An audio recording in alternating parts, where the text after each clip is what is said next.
Governor, at the risk of beating the fraternal order of governors subject into the ground, I remember meeting you 16 years ago tomorrow on the steps of the Capitol, standing next to one another at George W. Bush's inauguration. So the amazing thing to me is that neither one of us have aged a day. It's extraordinary. I also want to caution you that this is the only committee around here where you can use the word sequester and expect a positive response. Nowhere else do you get that. Yes, sir. People have talked about these cuts. You are going to be called upon to lead in the next several weeks and months. The cuts that are being proposed, if indeed the media reports of this morning are correct, are devastating, and they go to the heart of what we've been talking about today. I hope the people that are proposing these cuts are watching this hearing, because they heard Senator Hoeven use the term technology really is the way forward. You've talked about it. We've talked about the role of the Department of Energy in fracking research, and just moments ago you were talking about advanced computing. That's one of the items on the cutting board, apparently, which is absolutely beyond me. Eliminate the Office of Electricity, Office of Electrical Efficiency and Renewable Energy, Office of Fossil Energy. This is absolutely nuts in terms of the future of energy in this country. It seems to me DOE has essentially two functions. One is the nuclear enterprise, which you've discussed. The other is research, and basic research that then can be taken by the private sector and turned into the revolutionary changes that are changing our society, whether it's in fracking or in renewables or offshore energy, whatever it is. And you're gonna have to really do some hard pushing back on this, because assuming this is true, I find it's almost self-parody to be cutting energy research at this moment in time. But will you commit to me that you're going to be lion-hearted in this endeavor to protect your agency, because they're cutting the legs out from under you?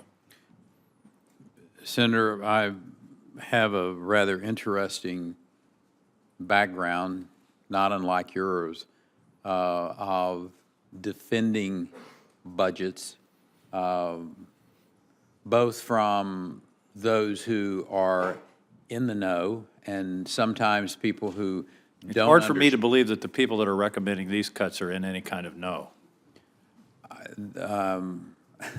I'll allow your statement to stand. My point is, I know what the Department of Energy should be good at. I have spent enough time making myself aware, both talking to individuals inside the agencies, individuals who have been there before. I'm going to have to cut you off because the chair is so rigorous about our times, but I really hope you will be strong in this, and I think you've indicated that you will. It's an entirely different subject. We've talked several times today about LNG exports. Here's what's of concern to me. We have now got the total production of natural gas in the country is about 75 BCF a day. We've already approved 14 BCF, which is about 20% of the total production for export. In the queue is 71% of the production for export. If that happens, there is no way in the world, this Congress cannot repeal the law of supply and demand. And there is no way in the world that that will not drastically and significantly affect domestic prices, which has been one of our advantages vis-a-vis the rest of the world in terms of bringing manufacturing back and sustaining our economy. The Natural Gas Act back in 1938 says that for the Department of Energy to issue a permit, it has to be in the public interest. My request of you is to be sure that the public interest definition includes effect on domestic prices. Will you give me that commitment? Senator, what I will commit to is finding ways to make sure that we don't artificially affect supply and demand.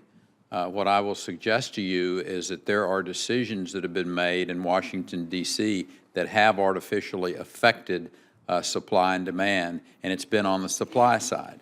I would ask the EPA and the Department of Interior and whether it's Congress on the tax and regulatory side that they can affect, to make sure that we have the ability to fill the supply, because the demand is going to be there. And if we produce it in America, it makes abundant good sense to me for us to sell it to the world. Unless doing so significantly increases domestic prices, which is exactly what happened in Australia, where they are now exporting almost all of their natural gas, and their natural gas domestically, I think, tripled in price.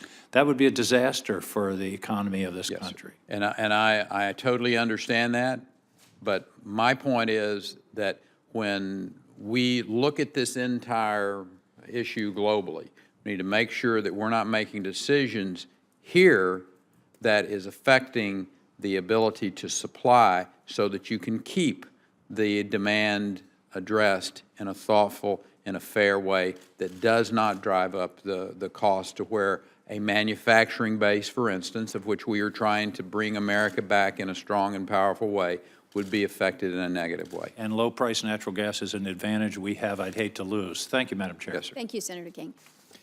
Thank you. On that point, I appreciate your comments, and I think one of the important roles that the Department of Energy has is monitoring and working with the intelligence agencies to be sure that Iran is living up to the deal, and I know that's a very important responsibility. In terms of the arrangement itself, I view it as the fact that Iran has gotten their benefits from the deal, which were the release of the sanctions.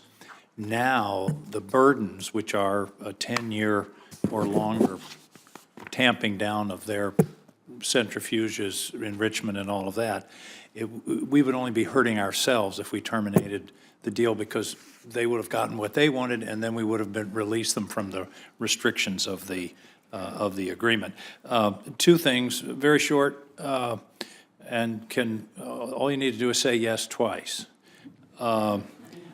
One of them is, as all of my colleagues have. Sounds like a wedding. It was yes, exactly. In your case, it appears to have worked out beautifully. Yes, sir, it did. Is to invite you to Maine, particularly the University of Maine. Our university has a relationship, as you mentioned, you talked about Texas Tech, to the Department of Energy labs, particularly Oak Ridge. In fact, Senator Collins and I are going to be there next week, a week from tomorrow, with people from Oak Ridge. It's an amazing engineering school and engineering facility, offshore wind, testing facility, nanotechnology, 3D printing, and I think you would find it very illuminating. So I'd love to have you come up, Yes, and if you want to come in more like June or July than February, I'll accept that. Yes, sir. Thank you. Thank you. Yes, sir. I'll be there, Senator. That was the right answer. The second issue, I just want to commend to you, we've talked a lot today about energy sources.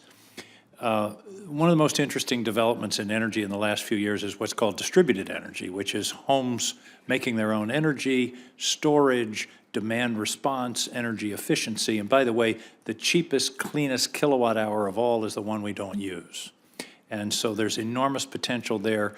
The department has been doing research, and I just hope you will continue to pay attention to that, as part of the all of the above strategy includes distributed energy and energy that's produced at the homeowner level or at the factory level, but also things like efficiency, storage, demand response. Yes, sir.